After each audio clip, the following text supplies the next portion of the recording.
Bonjour et bienvenue pour ce nouvel épisode de Vago Compact News. Au sommaire du jour, on retrouve les sujets suivants.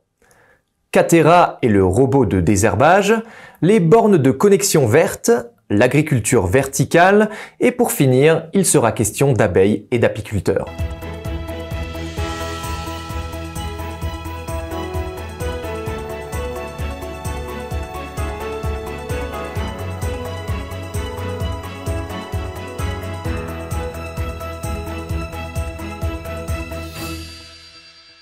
Dans l'agriculture biologique, le désherbage des mauvaises herbes représente un énorme défi. Pour faire face à ce problème, une spin-off de l'EPFZ, Caterra, a développé un robot désherbeur innovant. Ce robot utilise un laser pour brûler les mauvaises herbes de manière ciblée sans endommager les cultures.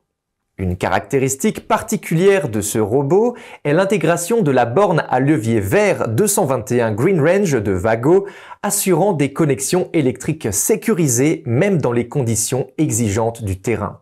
Nous aborderons cette borne plus en détail dans le prochain segment. L'automatisation du désherbage permet non seulement d'éliminer le travail fastidieux du désherbage manuel, mais elle permet également de réduire les coûts de production des aliments biologiques. Nous venons de voir que dans le robot de désherbage, on utilise les bornes de la série 221 de Vago, mais pas n'importe lesquelles. Ce ne sont pas les bornes à levier orange, mais bien celles à levier vert. Elles sont tout aussi rapides et sécurisées à utiliser, mais elles présentent deux autres attributs et non des moindres. Elles sont biosourcées et fabriquées à partir de matériaux recyclés. Les initiatrices de cette borne de connexion durable sont Sina-Marie Kloos et Maike Beimstroh. Ces deux collaboratrices de Vago ont utilisé le format Kickbox pour ce projet qui permet à tous les employés de Vago de faire avancer une idée en 3 mois. La direction de Vago a été enthousiasmée par la borne à levier vert. En effet, elle abordait un aspect important à long terme.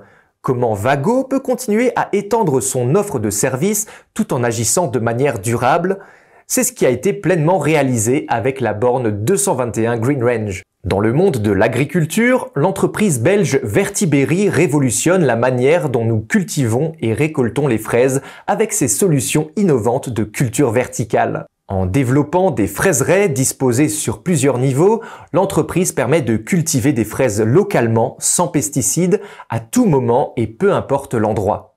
Un élément clé de cette technique de culture révolutionnaire est le partenariat avec Vago. En tirant parti de l'expertise de Vago dans l'automatisation, notamment grâce à l'utilisation des contrôleurs PFC200, Vertiberry peut s'assurer que ses fraiseraies verticales fonctionnent de manière optimale. Et ce, non seulement en ce qui concerne la croissance des plantes, mais aussi l'efficacité énergétique et l'utilisation des ressources. Pour nos clients belges, les produits de Vago sont un facteur décisif dans la capacité d'évolution de leurs installations.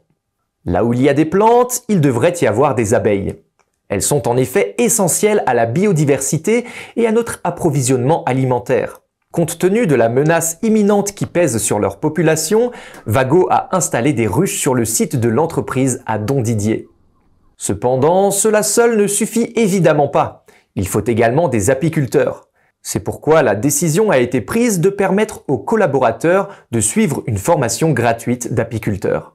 L'un d'entre eux est Sandro Bigler. Cet assistant technique travaille depuis 32 ans pour Vago Suisse et a été immédiatement enthousiasmé lorsqu'il a découvert cette initiative sur l'intranet de l'entreprise. Cet amoureux de la nature n'a pas peur d'être piqué par les abeilles et il donne notamment le conseil suivant: il suffit de garder son calme et de ne pas s'agiter frénétiquement. C'est sur ce conseil d'apiculteur que nous terminons cet épisode aujourd'hui. Nous espérons vous revoir lors de la prochaine émission dans laquelle nous parlerons entre autres des 450 antennes de Swisscom et de leurs signaux lumineux. Merci de nous avoir suivis et à très bientôt.